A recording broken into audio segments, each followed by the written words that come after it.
you control it. नमस्कार प्रणाम। हम सोनू सिंह तमाम भोजपुरी भैया लोग गोड़ छू गोड़ लगतनी। हम शूटिंग खत्म करके चाय नाश्ता करतनी जा इनार में। इनार ना हाई इंजन गुड्डू इनार ना हाई राधे राधे हाउ उदय भाई हमार छोटा ओकर बाद से हाउ बड़न अरुण भैया हमनी के पूरा टीम हमनी के बैठल में कहाँ बैठल में कोनो फैक्ट्री है भैया नहीं जानता ठीक। तो नमस्कार तनी कुछ नाश्ता पानी कर लीजा फिर शूटिंग के चलब जा बाद हमनी के वीडियो के लाइक करत रहब। चैनल अरुण म्यूजिक वर्ल्ड एक सब्सक्राइब कर देव और धन्यवाद। नमस्कार, जय हिंद, जय भारत।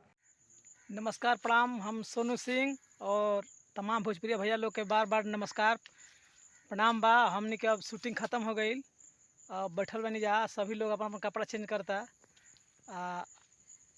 है राधे जी, है आदित्य और है गुड्डू उदय अवतरण हो जा पानी लेके पानी पे पियास बड़ी तेज मर और बाद से ने अरुण भैया बैठल बन हमनी के। हाँ